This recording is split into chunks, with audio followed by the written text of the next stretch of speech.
जी ठीक है, चलें। अब रिकॉर्डिंग ऑन हुई है तो शुरू से इसको एक दफ़ा रिपीट कर लें हल्का सा।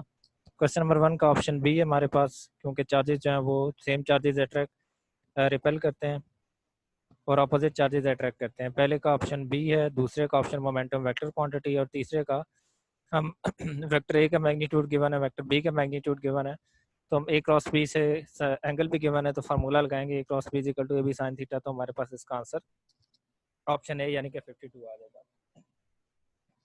अब क्वेश्चन नंबर 14 की alpha decay process has half life of 2 minutes, how long it will take for concentration to fall to 1/8 of its original value. हाँ जी, तो 1/8 कितने में होगा? तो इसका जो रूल है वो यही है कि लेट्स सपोज पहला 1/8 तक कितने कितने टाइम में आ जाएगा, तो एक हाफ लाइफ में 2 मिनट्स में वो हाफ हो जाएगा यानी 1/2 हो जाएगा।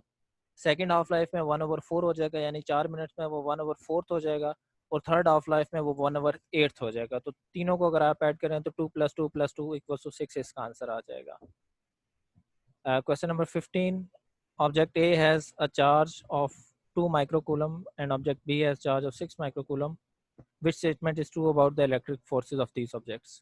जी, अब चूंकि हम देखते हैं कि इलेक्ट्रिक फोर्स का जो फार्मूला है वो किसके प्रोपोर्शनल है, के Q1 Q2/R²। वो यानी कि इन दोनों के मैसेज के प्रोडक्ट के ऊपर डिपेंड करता है। और तो यानी कि उन दोनों का मैग्नीट्यूड तो हमेशा सेम होगा, लेकिन फोर्सेस का यानी कि अगर ए के ऊपर बैठ के हम डिसाइड करें, ए को रेफरेंस लेके डिसाइड करें कि ए जो बी के ऊपर फोर्स एग्जर्ट कर रहा है और बी जो ए के ऊपर फोर्स एग्जर्ट कर रहा है, ये दोनों फोर्सेस आपस में बराबर होंगी सिर्फ और सिर्फ इनकी डायरेक्शन ऑपोजिट होगी। इसलिए इसके साथ एक नेगेटिव चार्ज आना चाहिए, नेगेटिव साइन आना चाहिए। तो इसका ऑप्शन बी ए है। तो इसमें ये कंफ्यूज करने के लिए सिर्फ क्वेश्चन इस तरह का पूछा जाता है कि दोनों मैसेज डिफरेंट हैं तो फोर्सेस के ऊपर क्या इफेक्ट होगा, चार्जेस डिफरेंट है सॉरी तो फोर्स के ऊपर क्या इफेक्ट होगा। तो चार्जेस जैसे भी हों, दो चार्जेस के दरम्यान में फोर्स हमेशा मैग्नीट्यूड उसका बराबर रहता है। नंबर 16 क्या है, accuracy in the experimental measurement is difference from. Definitely वो किसी रेफरेंस वैल्यू से होगी, बाकी नहीं हो सकती। एवरेज वैल्यू भी नहीं हो सकती, मीडियन वैल्यू भी नहीं हो सकती, मॉडल वैल्यू भी। कोई एक रेफरेंस सेट करके उसी से डिफरेंस लिया जाता है, उसी से एक्यूरेसी उसकी मालूम की जाती है कि for example maximum accurate value कौन सी थी, तो उससे उसका डिफरेंस लेके कि हमारी एक्चुअल वैल्यू यानी थ्योरेटिकल वैल्यू क्या आनी चाहिए थी और हमारी एक्सपेरिमेंटल क्या वैल्यू क्या आई है, तो उसका रेफरेंस सेट करके उसके रिस्पेक्ट से कैलकुलेशन की जाती है। Okay, question number 17. A mass is walking at 1 meter per second. A man is walking 1 kilometer per second directly towards a mirror. What happens at what speed? भाई ये 16 number question को दोबारा repeat कर दो। 16 number ये है ना कि जो एक्सपेरिमेंटल जो एरर होता है ना, या एक्यूरेसी जो चेक की जाती है। फॉर एग्जांपल जिस तरह अगर मैं आपको एग्जांपल दूं, जिस तरह न्यूटन लॉ है, या भी जिस तरह हम ऊपर भी ये क्वेश्चन नंबर 15 भी देख रहे थे, तो जो क्वेश्चन नंबर 15 है वो हमें क्या कह रहा है कि दो चार्जेस हैं उनके दरमियान में फोर्स फाइंड करने के बारे में है। तो थ्योरेटिकली आप कैलकुलेट करते हैं वो आती है लेट्स सपोज 2 न्यूटन आती है, और जब एक्सपेरिमेंटली आप वही फोर्स कैलकुलेट करते हैं तो 1.8 न्यूटन आती है। ठीक है, तो इन दोनों का डिफरेंस बेसिकली जो बताएगा आपको कि कितनी एक्यूरेट वैल्यू ही आई है। तो ये बात पूछी जा रही है कि एक्यूरेसी किसके रिस्पेक्ट से चेक की जाती है।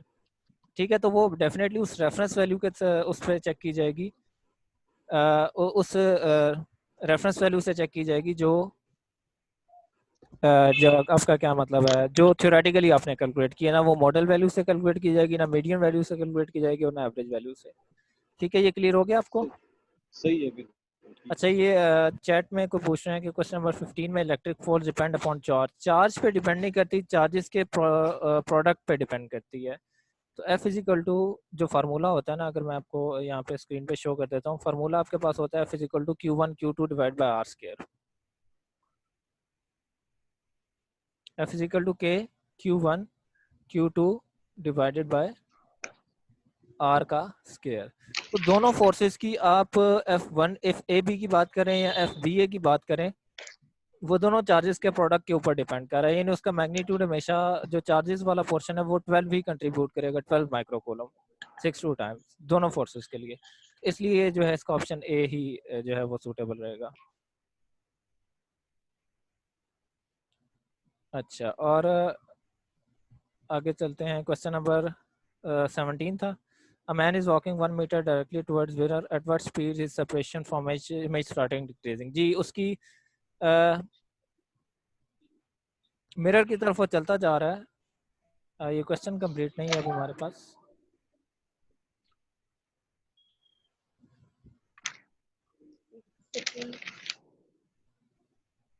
क्वेश्चन कंप्लीट नहीं है, इसका डाटा सामने शो नहीं हो रहा हमारे, इसलिए क्या पूछ रहा है वो क्लियर नहीं है. हेलो, जी जी. इसका क्वेश्चन ये है कि एक्चुअली कि एक पर्सन जो मिरर के पास जा रहा है with the speed of 1.0 meter पर सेकंड, तो वो कितनी स्पीड के साथ पीछे मूव करेगा कि उसका जो इमेज है वो डिक्रीज होता जाए. इस तरह से क्वेश्चन है कुछ. मैंने ये देखा था आज ही. अच्छा. तो क्वेश्चन ये था, मैं आपको ये बता रही हूँ. ठीक है. इसका आंसर भी 1.0 ही आता है. तो यहाँ पे तो 2 लगाया हुआ किसी ने. एक्सक्यूज मी जी. जी, इसका आंसर 2 मीटर पर सेकंड ही आता है. एक्सप्लेन कर दें काइंडली आप कैसे आता है.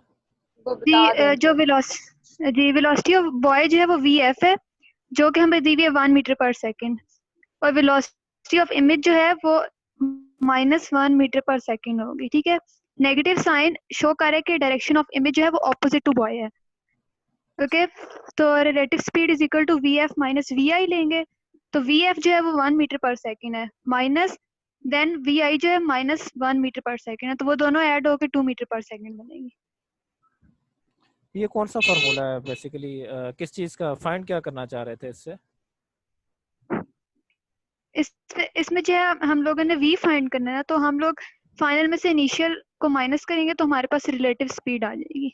तो फिर ऐड कैसे करेंगे, इसमें ऐड कैसे होगा? देखिए vf माइनस vi लिखेंगे. ठीक है. तो vf जो है वो हमारे VF पास तो 1 1 होगा. जी, और vi जो है वो -1 मीटर पर सेकंड है. अच्छा, माइनस माइनस, ठीक है. तो दोनों ऐड होके 2 मीटर पर सेकंड आ जाएगा.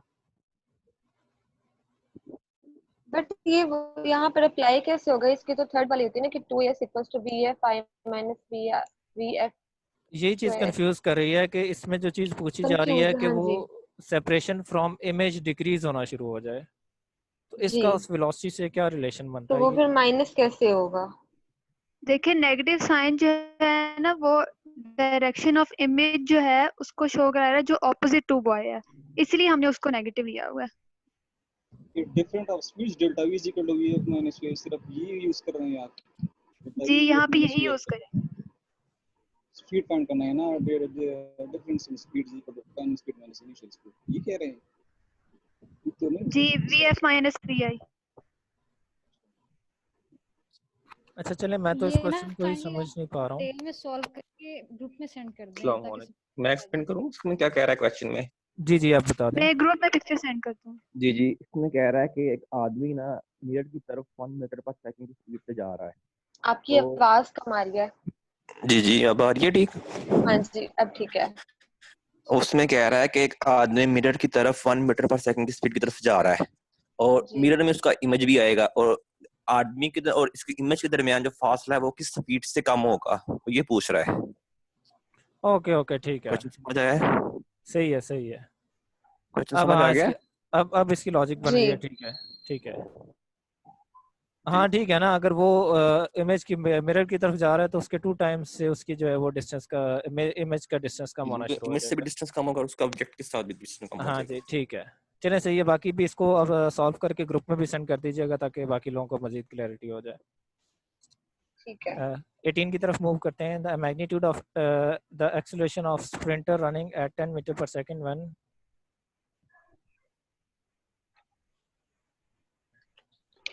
अगर किसी के पास ही पेपर सही हो तो सेंड कर दे, यहाँ पर मिसिंग है बहुत ज्यादा.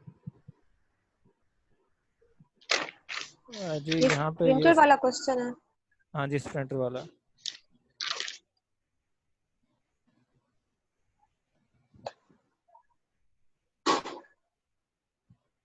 क्या ये स्क्रीन पूरी है कि मुझे छोटी नजर आ रही है? ये एक्चुअली वो है, पेपर ही इसी तरह पिक्चर के अंदर मौजूद है. Okay. The magnitude of acceleration of sprinter is 10 meter per second. Acceleration का 10 meter per second. वेलोसिटी उसकी कितनी है व्हेन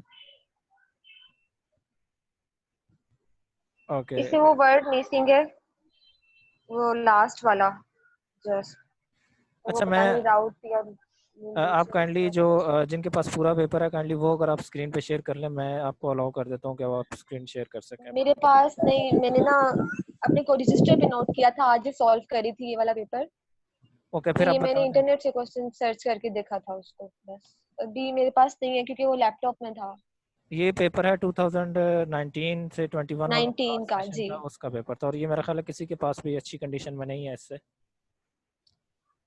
ब्लर है कुछ लोगों के ये पास। मैंने जी, ये वाला आप ये सेम क्वेश्चन आप इंटरनेट पे डालेंगे ना, आपको इसका आंसर आ जाएगा, वो स्टेटमेंट भी पता चल जाएगी कि ये क्या है।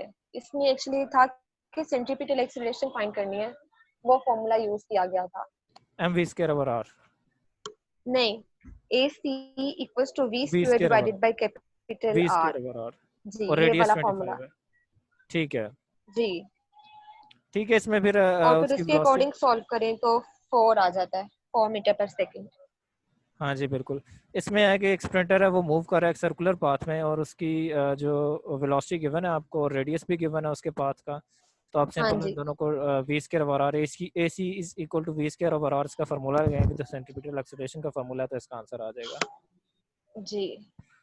जी। How fast must a stick be moving if its length is observe to shrink to, अब वो देख लीजिएगा इसमें ये लेंथ कॉन्ट्रैक्शन का फार्मूला है रिलेटिविटी का, और जो ये जरा बता दें।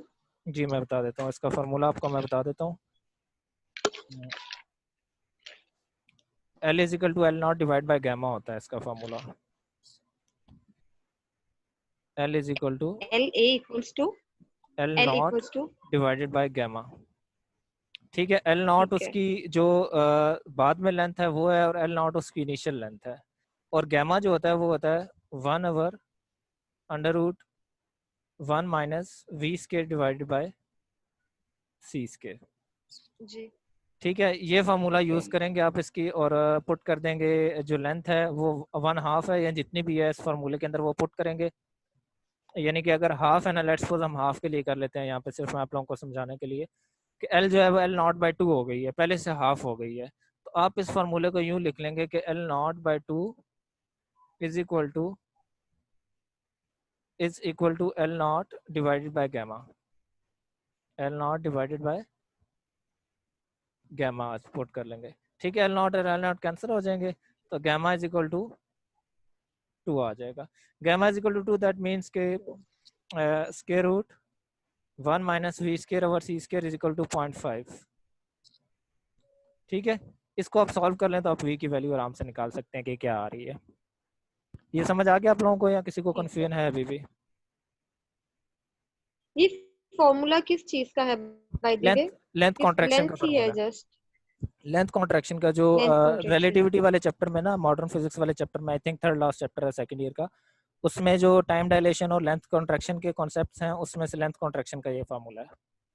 टाइम डायलेशन का भी ठीक मैं है साथ ही बता दूं, T is equal to gamma T not होता है, और इसका लेंथ कॉन्ट्रैक्शन का L is equal to L0 by gamma होता है। लेंथ यानी कॉन्ट्रैक्ट होती है कम हो जाती है, और टाइम डिले हो जाता है ज़्यादा हो जाता है। ठीक है। Okay, the frequency of a wave having wavelength 600 metre is v is equal to f lambda, आप लगा सकते हैं इसके अंदर। नहीं, फ्रीक्वेंसी गिवन है, जस्ट फ्रीक्वेंसी फाइंड करनी है और वेवलेंथ गिवन है आपको। जी, इसमें फॉर्मूला अप्लाई होता है, ये भी मैंने देखा था, C equals to V lambda. Hello. यानी वो उसकी लाइट के जो वेव है वो है, लाइट की वेव है, v जी, is equal to f lambda ही, उसके अकॉर्डिंगली करके जब, हाँ जी, तो c is equal to f lambda हो जाएगा। नहीं नहीं, नहीं नहीं, इससे फॉर्मूला अप्लाई हो रहा था C equals to V lambda. वो न्यू है ना नहीं, C frequency, is equal to F lambda होगा। वो जो आप उसमें कंफ्यूज हो रही हैं वो न्यू है, फ्रीक्वेंसी के लिए ही यूज होता है। जो लाइट है ना उसकी फ्रीक्वेंसी के लिए एफ नहीं, हम न्यू यूज करते हैं, आप ठीक कह रही हैं। C is equal to nu lambda. जी, और वही उसको जब कटिंग करते के जब वो उसके यूनिट्स कट होते हैं मीटर पर सेकंड में आंसर आ जाता है, वही हमारा आंसर, उसको हम हर्ट्ज में लिख देते हैं। लैम्डा वर्सी, ठीक है, nu is equal to lambda वर्सी, ये फार्मूला इसके अंदर यूज होगा। तो बेसिकली जो फ्रीक्वेंसी और वेवलेंथ वाला फार्मूला है ना, ये उसका मेन फार्मूला है, आप इससे बाकी फार्मूलाज जो है वो अकॉर्डिंग टू कंडीशंस डिराइव कर लेते हैं। अच्छा ओके, और नेक्स्ट अगर आप चलें तो कौन सा क्वेश्चन है? Question number 21। Two small beads having positive charges plus 3q and q are fixed at opposite ends of horizontal insulating rod of length d as shown in figure. A third charge bead is free to slide on the rod. At what position the third bead is in equilibrium? जी आपने find करना है कि दोनों charges की वजह से इस पे फोर्स कितने डिस्टेंस के ऊपर इक्वल होगी। जी आपने ये फाइंड करना है इसके अंदर। तो आप पहले चार्ज की वजह से फोर्स लिखेंगे और दूसरे चार्ज की वजह से फोर्स लिखेंगे और दोनों फोर्सेस बराबर कब होंगी?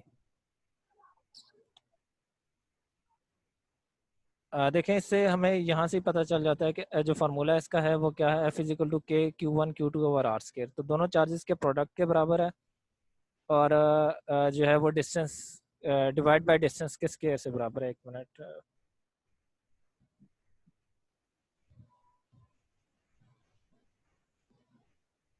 F इज इक्वल टू के Q1 के Q square divide by R square. अच्छा, इस फार्मूले में अगर आप देखें तो जो हमारे सामने फिगर सामने मौजूद है, अगर इन दोनों चार्जेस के पेयर की बात करें जो है Q और Q, ये वाला, इन दोनों चार्जेस के पेयर की बात करें तो प्रोडक्ट ऑफ चार्जेस जो ऊपर है वो इन दोनों को बता रहा है कि ये फोर्स ज़्यादा होगी और डिस्टेंस बता रहा है। अब इसको उसके इक्वल करने के लिए क्या करना पड़ेगा? ये वाला डिस्टेंस बढ़ा देना पड़ेगा जो 3Q और तीसरे चार्ज के दरम्यान में है। ठीक है, तो यहाँ से इंट्यूटिवली एक चीज़ समझ आ रही है कि अगर ये जो बड़ा चार्ज है इसके साथ उसका डिस्टेंस ज़्यादा होगा तब वो दूसरे चार्ज के साथ उसके डिस्टेंस कम वाला जो है वो बैलेंस करके उन दोनों की फोर्सेस को बैलेंस कर देगा। और इक्विलिब्रियम में कब आएंगे? जो कि लॉ ऑफ इक्विलिब्रियम भी है कि दोनों साइड से उसको लगने वाली फोर्स जब बराबर हो जाए आपस में। तो इसका ऑप्शन ए है कि जब वो चार्ज Q की तरफ डिस्टेंस उसका कम होगा और 3Q की तरफ उसका डिस्टेंस ज़्यादा होगा तब वो इक्विलिब्रियम में होगा दोनों चार्जेस के साथ। इसमें एक चीज बता देना जी जी, कि ये चीज डिपेंड नहीं करेगी कि बीट के ऊपर कौन सा चार्ज है। तो जो भी चार्ज हो दोनों तरफ से एक ही तरह की फोर्स लगेगी ना, एक 3Q है और एक अगर पॉजिटिव Q है। अगर अगर यहाँ अगर नेगेटिव है नेगेटिव चार्ज होगा तो तो भी 3Q की तरफ ज्यादा नहीं होगा। नहीं, तो भी फोर्स तो उतनी लगेगी ना।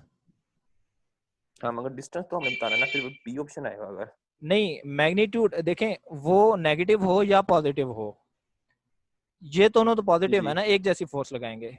यानी कि अभी जी क्या है, अभी क्या है कि ये दोनों एक दूसरे को रिपेल कर रहे हैं। हमने फाइंड करना जी है जी वो डिस्टेंस के जिस पे ये एक जितना रिपेल करें एक दूसरे को, उस चार्ज को। अगर दरमियान वाला नेगेटिव आ जाता तो हमने वो डिस्टेंस फाइंड करना था कि जिस पे एक जितना अट्रैक्ट करें, यानी फोर्स एक जितनी ठीक है एग्जर्ट करें। उसमें जो साइन है ठीक उसका इतना जो है ना वो रोल नहीं होगा इसके लिए। ठीक है ठीक है, ओके और किसी का क्वेश्चन इसमें? जी।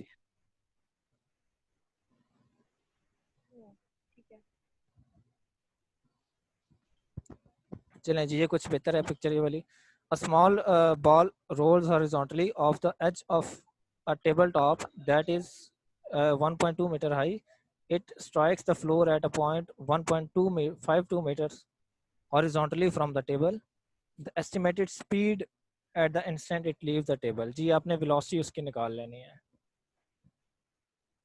और हाइट गिवन है आपको 20 मीटर की हाइट से उसने फॉल किया और रेंज भी गिवन है और हाइट भी गिवन है। इनिशियल वेलोसिटी आपने फाइंड कर लेनी है उसकी। तो ये जो था क्या नाम है आपका, प्रोजेक्टाइल मोशन वाला था, उसकी रेंज का फार्मूला क्या था उसकी?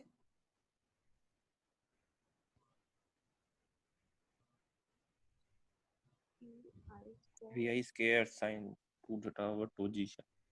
We square. अब इसके अंदर साइन भी Base इवॉल्व है। base square sin square theta by 2g। हाँ ठीक है, तो आप इसकी ये नहीं मुझे ये मुझे जो लग रहा है वो इसी फार्मूले से होगा कि आप इसको कर लें। क्या फार्मूला बता रहे हैं? नहीं, रेंज का क्या फार्मूला तो जो बता रहे हैं? मैंने आंसर, हेलो, जी जी बताएं आप। कौन बता रहा है फॉर्मूला? मैं बता रहा हूँ कि रेंज वाला फार्मूला और हाइट वाला फार्मूला, इन दोनों को आप डिवाइड कर लें तो आंसर मिल जाएगा आपको। लेकिन साइन तो इन्वॉल्व नहीं है ना यहाँ पे। किसमें? हाँ ये देखे ना, रेंज का क्या फॉर्मूला है, V I square sine square theta over 2g। जी, और जो दूसरा फॉर्मूला है उसमें क्या है? जो मैंने जिस तरीके से किया है ना जी आप कि बता दें। यहाँ पर आप डिस्टेंस फाइंड करते हैं बेसिकली एक जैसे हम इसका एक्स कंपोनेंट एक देखते हैं कि x equals to distance equals to V I X multiply T. ये प्रोजेक्टाइल मोशन के अंदर ये एक फॉर्मूला आता है, उसका डिस्टेंस कितना है, हॉरिजॉन्टल डिस्टेंस। ठीक है ठीक है, x equals to V I X multiply by T. ठीक है, S is equal to V T लगा सकते हैं आप, ठीक यानी है कह रहे हैं जी। एस इज इक्वल अभी टू वी टी। यहाँ पर हमें x पता है, वी आई एक्स नहीं पता, t फाइंड करना है। और t फाइंड करने का जो एक शॉर्टकट फॉर्मूला है कि p equals to under root 2h divided by g। जी जी बिल्कुल आप ठीक बता रहे ये हैं, जी डिराइव इज हुआ, इक्वल टू हाँ जी अंडर ठीक रूट है। टू और जब जी इसको पुट करेंगे तो x वी आई एक्स का आंसर आएगा कि डिवाइडेड इनिशियल बाय, वो कब किस स्पीड के साथ उसने फॉल किया है। फॉर्मूला क्या बता रहे 2h डिवाइडेड बाय g, हैं? 2h p divided, equals to under root 2h divided by g। 2h divided by G. ठीक है बिल्कुल आप ठीक बता रहे हैं। ये जो फर्स्ट सेकंड इक्वेशन है ना, उसको फ्री फॉलिंग ऑब्जेक्ट्स के लिए आप ये वाला फॉर्मूला इसके लिए यूज कर सकते हैं। जी, और फिर इससे x equals to V I X multiply T जो फाइंड किया था उसमें t की पुट करेंगे और वी आई एक्स जो इनिशियल वेलोसिटी जो जिस स्पीड से वो नीचे गिरा था हम वो स्पीड फाइंड कर लेंगे। ठीक है चलिए मैं इस चीज़ को रिपीट कर देता हूँ बाकी सबके लिए कि जो हाइट ठीक हाइट है और वेलोसिटी का रिलेशन है ना, वो आपको इस फार्मूले से मिल रहा है, V I is equal to under root 2gh divided by T. इसको आप इस वाले फार्मूले से ड्राइव करते हैं, S is equal to V I T plus ये हाफ टी एट का रिलेशन है शायद। जी ये टी का रिलेशन ये वीआई का है। ये लो।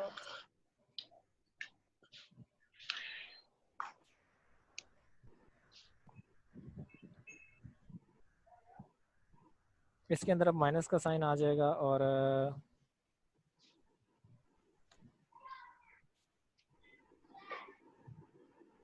मैं कौन सा फॉर्मूला बता रही हूँ वैसे, ये भी ठीक है। s equals to V I T जी जी minus half G T square इसके और अंदर यूज t। होगा।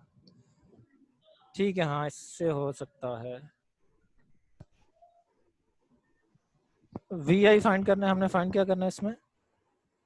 हमने फाइंड करना है वी आई। मैं आपको वो ठीक। चीज बता रही हूँ, आपको वर्टिकल उसका प्रोजेक्टाइल मोशन तो पता है ना। ठीक जी है, जी बिल्कुल, वो जब फार्मूला वो मैं डिराइव करने की स्टार्ट, हाँ जी, कोशिश जब कर वो रहा था। मैं वही आपको बता रही हूँ कि जब वो अपनी पीक के ऊपर होता है तो हम एक हॉरिजॉन्टल डिस्टेंस फाइंड करते हैं। x equals to V I X, मैं s नहीं बोल रही x बोल रही हूँ। ठीक है x equals to V I X जो कि इनिशियल वेलोसिटी होती है जिसके साथ वो फॉल करा मल्टीप्लाई बाय t। ये बेसिक फॉर्मूला है ठीक है x इक्वल्स टू, जिसमें वो बताता है कि इसने कितने डिस्टेंस के साथ एंड पे उसने कितना डिस्टेंस कवर किया। ठीक है, अब फिर वो t टाइम हम फाइंड करते हैं under root 2h over g के साथ। जी जी ठीक है सही है, ये फार्मूला बिल्कुल ठीक बताया आपने। कोई यहाँ पे हमें भी बता रहे थे कि ये फार्मूला शायद टी के लिए नहीं है, टी के लिए नहीं है, वेलोसिटी के लिए यही है। और इसको अगर डिराइव करें तो सेकंड इक्वेशन से किया जा सकता है, टाइम लगेगा थोड़ा सा उसमें। और इसको अगर आप लगाएं 2h डिवाइड बाई जी लगाएं तो वेलोसिटी आ जाएगी, इनिशियल वेलोसिटी, और उसको आप इसके अंदर पुट कर दें वी आई की जगह, तो आप इसका टाइम फाइंड कर सकते हैं, टाइम आराम से आ जाएगा। ठीक है ये फार्मूला नोट कर लें, और अगर किसी को इसमें कोई इशू है तो बता दें, डिस्कस कर लेंगे हम।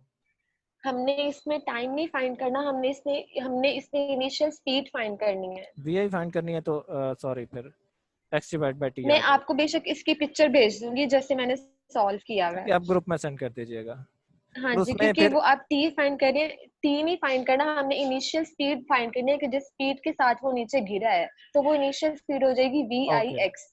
ओके ओके, आप फिर यूँ कीजिएगा कि ये जो फार्मूला जिस फार्मूले से हम इस जगह तक आए हैं ना, V I is equal to under root 2g/h, ये फार्मूला भी जो है ना इसकी डेरिवेशन भी शेयर कर दीजिएगा। चले ठीक है, मैं आपको इसकी डेरिवेशन भी भेज दूंगी। ठीक है, ताकि आसानी हो सब लोगों को समझने में। ठीक है, ओके, और in projectile motion horizontal and vertical motions are independent to each other. जी ये ऑप्शन इसका सी ठीक है कि ये दोनों मोशन एक दूसरे के इंडिपेंडेंट होती हैं। बाकी क्या है? Higher vertical motion is leading to, हाँ ये इंडिपेंडेंट होती हैं, डिपेंडिंग कर रही होती हैं। एक जो है वो वेलोसिटी कॉस थीटा पे डिपेंड कर रही होती है और साइन थीटा पे डिपेंड कर रही होती है, तो इसका ऑप्शन सी है प्रोजेक्टाइल मोशन में। नेक्स्ट क्वेश्चन क्या है, vertical force F is applied to a block of mass M that lies on a floor. The magnitude of normal force on the block from the floor. Normal force ऊपर की तरफ होती है हमेशा और increases if F is downward. Desired यार हमारी मर्जी है, अब कैंसिल करना ना करना, एक साल बाद आराम से करेंगे। तो जॉब भी मैं इसलिए कह रही हूं, मैंने जी कहा काइंडली अपना जॉब करूंगी मैं एक साल, ताकि ना मेरा बैलेंस हो जाए। जानिए मैंने हमें ये सोचा है, मैं एक साल मतलब एमटी नहीं करेंगे, सिर्फ जॉब करेंगे, ताकि हमें पता हो। हमदान काइंडली म्यूट कर दें जी इनको। म्यूट कर दिया।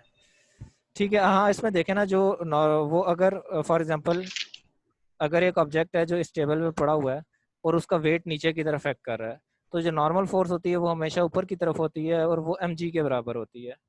लेकिन अगर आप ऊपर से एक और फोर्स एक्स्ट्रा भी लगा रहे हैं, ये नॉर्मल इसको लिख लेता हूँ, अगर एक फोर्स आप ऊपर से एक्स्ट्रा लगा रहे हैं तो वो इस mg में इजाफा कर रही है ना, तो नॉर्मल फोर्स भी फिर उसी तरह से उसके इंक्रीज होती जाएगी। अगर F नीचे आप फोर्स लगाएं उस ऑब्जेक्ट पे, ऊपर से ये फोर्स लगाएं,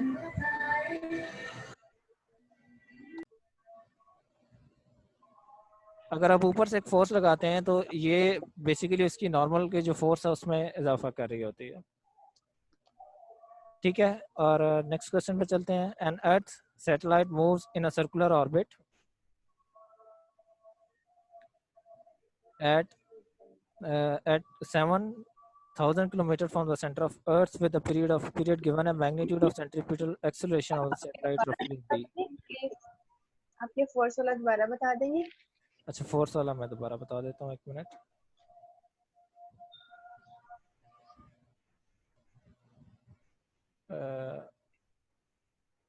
देखें जिस तरह अभी अगर आप देखें ना कि नॉर्मल फोर्स होती क्या है, अगर एक ऑब्जेक्ट है वो रेस्ट कर रहा है किसी टेबल के ऊपर पड़ा हुआ है, कोई मैस है और वो मैस m है, उसको डाउनवर्ड जितनी फोर्स लग रही है ना, यानी नीचे की तरफ उसको जिस फोर्स से प्रेस किया जा रहा है वो फोर्स mg के बराबर होती है।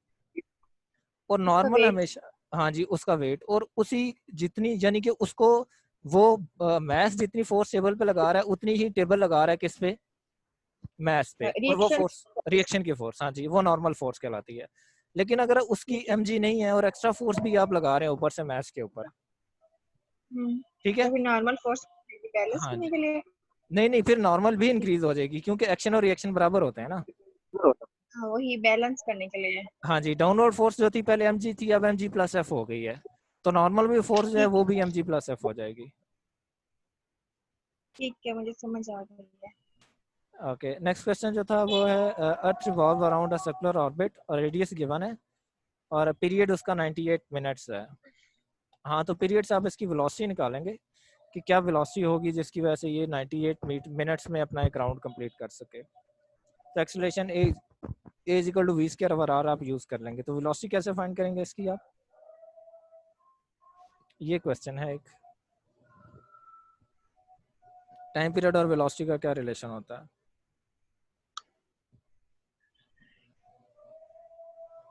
इसमें एंगुलर वेलोसिटी यूज होगी फिर, क्योंकि एंगुलर वेलोसिटी में आता है टाइम पीरियड। हाँ जी, और एंगुलर वेलोसिटी में आता है और फिर उसको कैसे कन्वर्ट करेंगे दूसरी वेलोसिटी में, v equal to r omega से। जी बिल्कुल ठीक है, तो आप जो फार्मूला है उसका वो क्या यूज कर लेंगे, a is equal to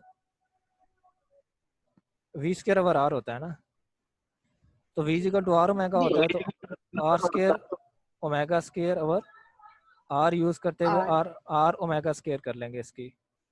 r omega square formula आ गया, और ओमेगा क्या होता है, t equal to 2 pi by omega होता है।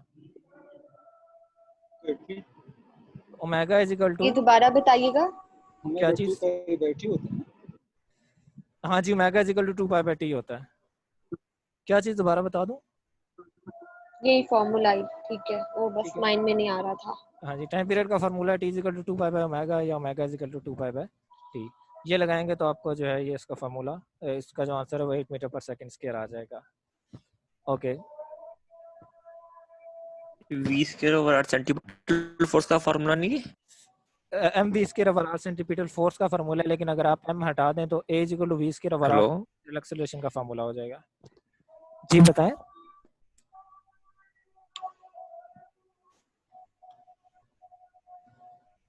जी कोई बात करना चाह रहे हैं आप में से? ठीक है, लगी हो गया क्लियर। हेलो, जी जी आप कंटिन्यू करें। ठीक है। Okay, raindrops fall from 2000 meters height of a cloud to ground. If they were not slowed down by air resistance, the velocity when they strike nearly equal to. तो वो gravitational acceleration से move कर रहे हैं, तो velocity उसकी क्या हो जाएगी? V F is equal to V I minus G T आप यूज करेंगे, तो V I is equal to G T हो जाएगा। टाइम भी नहीं गिवन, और अंडर रूट 2 जी एच होता है मेरा ख्याल है इसके लिए, वेलोसिटी के लिए नहीं, वो एस्केप वेलोसिटी होती है। इसमें ना third equation of motion use हो रही है। 2as is equal to V square F minus V square minus V I square. I. तो हमने क्या निकालना है अब इसमें? जी v निकालना है। हमने इसमें निकालना है if they were not so resistance in the V F is equal velocity. To हाँ अंडर जी root V 2 F G H. Final निकालना है, 2 इनिशियल जी, वेलोसिटी 0 हो जाएगी। हाँ जी, तो 2 जी एच इसका फॉर्मूला है, ये और हो जाएगा हाँ जी 2 G H. Under root 2 G H.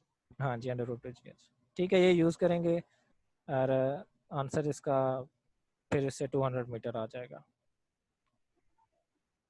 हाँ जी बिल्कुल, 40,000 आता है और उससे स्केयर रूट लें उसका, तो 200 मीटर पर सेकंड आ जाएगा। Okay, when a scalar product of two vectors a cross b is equal to 0, then which of following statement is incorrect? I think उसका FSC की बुक का क्वेश्चन भी है।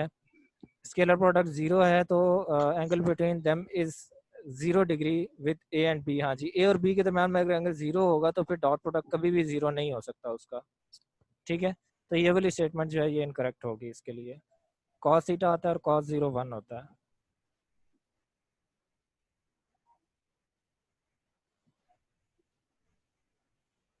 ओके, नेक्स्ट मूव करते हैं। An electron has a constant acceleration of 3.2 metre पर second square at a constant at a certain instant its velocity is 9.6 metre पर second, its velocity after 2.5।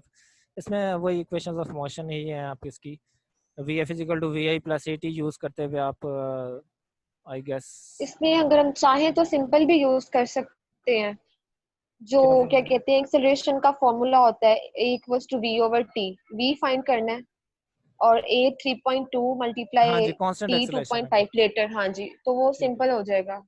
ठीक है, सही है। हाँ जी, तो कांस्टेंट एक्सेलरेशन है यानी कि तो V F is S is equal to V T आ जाएगा और टाइम निकल आएगा वहाँ से। एक्सेलरेशन गिवन टाइम है, तो गिवन है ना A 2.5 is equal to V over T. जी, और हमने वो v फाइंड करनी है कि आफ्टर 2.5 सेकंड उसकी वेलोसिटी क्या होगी।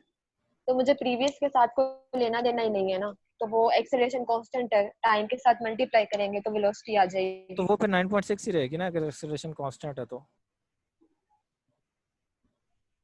ओके ठीक उसका है, टाइम तो चेंज हो रहा है ना, ओके ठीक है, वो ठीक उसके है। साथ तो जी। A is equal to V divide by T कर देंगे और मैंने वी जो इसका आंसर निकाला था वो 8 मीटर पर सेकंड आया था। एक्चुअली ये देखें ना कि अभी वो बता रहा है कि इलेक्ट्रॉन कांस्टेंट एक्सेलरेशन के साथ मूव कर रहा है 3.2 मीटर पर जी सेकंड, और उसकी किसी वक्त पे वेलोसिटी है वो 9.6 मीटर पर सेकंड है, और 2.5 सेकंड्स के ठीक बाद है।